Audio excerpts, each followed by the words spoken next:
สวัสดีค่ะพี่น้องค่ะ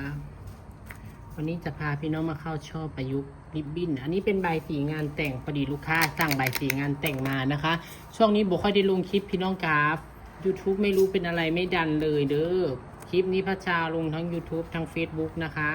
แต่ YouTube ไม่ดันเลยไม่รู้เป็นอะไรพักนี้นะคะพี่น้องค่ะเหมือนไม่เปิดการมองเห็นหรือว่ายังไงไม่รู้เนาะค่ะยอดดูก็ตกนะคะ YouTube นะใครที่ยังไม่ติดตามช่อง YouTube เงินใบสีพัชชานะคะเข้าไปกดติดตามให้หน่อยเด้อทางช่อง YouTube เข้าไปใน YouTube แล้วก็พิมพ์ว่าเงินใบสีพัชชานะคะให้ลูกให้หลานพิมพ์ให้แล้วก็กดติดตามให้พัชชาหน่อยเด้อค่ะพี่น้องคะอันนี้จะเข้าช่อแม่11ลูกค้าสั่งใบสีช่อประยุกต์มาเป็นใบสีงานแต่งแล้วลูกค้าจะเอาไปประกอบเองเอาแต่ช่อกับยอดนะคะแบบนี้จะได้ถูกถ้าพัชชาทำ3 ชั้นก็3,000แล้วเอาไปประกอบเองก็ไม่1,500นิดๆนะคะก็จะถูกกว่ากัน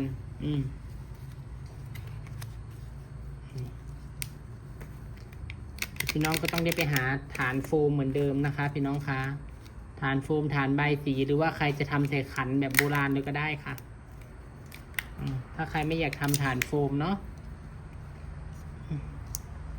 ลูกสเตปเปอร์ค้างก็ออกก็เย็บต่อนะคะมันเป็นเรื่องปกติที่เวลาเราใช้ไปแล้วรูดสเตปเปอร์มันจะค้างนะพี่น้องคะใครสนใจก็สั่งได้เด้อไซดีแท้ไซดีว่าละ250 บาทส่งฟรีเก็บปลายทางค่ะพี่น้องคะคนที่ไม่ลองใช้อันในตะบึงก็สิว่าโอ้ยเพลงพูดสเตปเปอร์พี่สั่งพี่น้องต้องซื้อไปไซส์ก่อนพี่น้องสิได้รู้ว่ามันสมราคามันนะมันไซส์ได้นานแท้นานว่านะแล้วมันไซส์ดีสมราคาต่อให้ไส้ได้ปีเดียวแล้วมันเสียกับโบเสียใจนะพี่น้องคะอันนี้พัชชาใช้ทุกวันอันเก่านะใช้มา3 ปี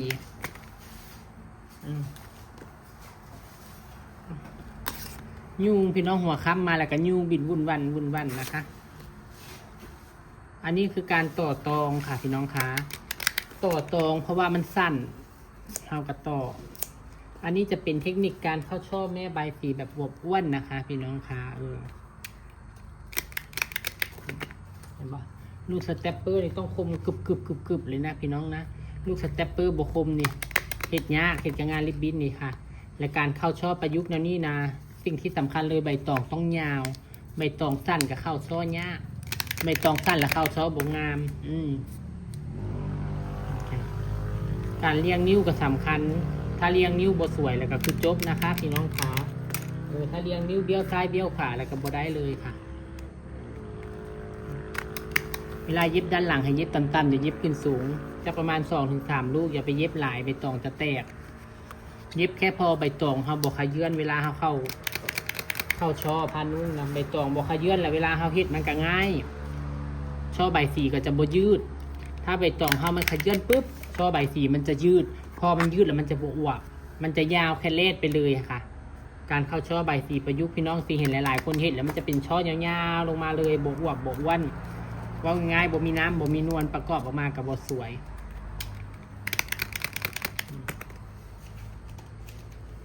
ใบตองเวลาเอามาเฮ็ดพานุ่งนี่เนาะสั้นประมาณ5 นิ้วช่วงกลางๆก็สิเป็นเริ่มใหญ่ขึ้นแล้วก็ยาวขึ้นนะคะพี่น้องคะให้ไล่ใบตองอย่าไปใส่ใบตองขนาดเดียวถ้าเจ้าไซส์ใบตองขนาดเดียวในการเข้าช่อแม่ใบสีก็จะบวบอ้วนคือเก่านะคะแต่การที่เราเย็บด้านหลังแบบนี้นะแล้วเรากำมาเข้านะนี่มันจิตในแม่ใบสีเขาแน่นนี่ดึงเข้ามาให้แน่นๆเลยค่ะเห็นปะนิ้วประยุกต์นี่จะเข้าง่ายถ้าเป็นนิ้วริบบิ้นถ้าเป็นนิ้วใบตองแก่นี่ก็จะยากนิดนึงเพราะมันจะหนามันบอกคือนิ้วริบบิ้นมันจะบางนะคะพี่น้องคะอันนี้จะบตัดต่อเลยให้เบิ่งทุกขั้นตอนเลยค่ะการเข้าช่อ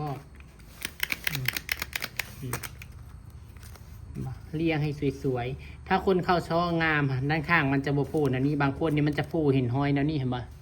มันจะฟูเห็นหอยนะนี่เล็บกระดำขอโทษขออภัยพี่น้องจ๋าโบงามหูงามตาจะรับกันกับอันใหญ่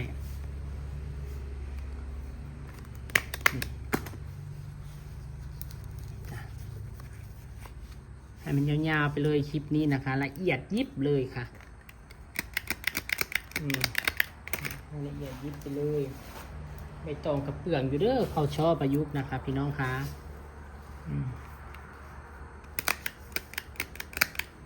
2 4 6 8 10 11สุดท้ายละสุดท้ายได้ท้ายสุดเวลาวางผ่านนุ่งให้ยกขึ้นสูงๆรถอย่ายกต่ำยกขึ้นสูงๆเวลาเขาพับหรือว่าเข้าช่อยเฮาเสียงลงมานี่แบบนี้เห็นปะมันจะเป็นลายเสียงลายใบตองเห็นปะดึงเข้าแน่นๆเย็บย้ำเข้าไปเห็นปะมันจะอวบจะอ้วนมันจะงามอันนี้เรือเขากระตัดบัดนี้อันนี้คือครบเลยได้เขากระสิเก็บชิ้นงานมันบอ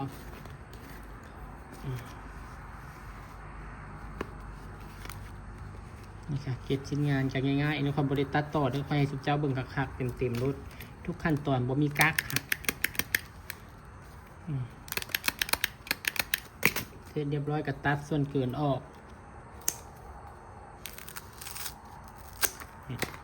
แล้วเราก็ดัดงอดัดโค้งมันอยากได้โค้งสำใดอยากได้งอสำใดก็แล้วแต่เฮาค่ะ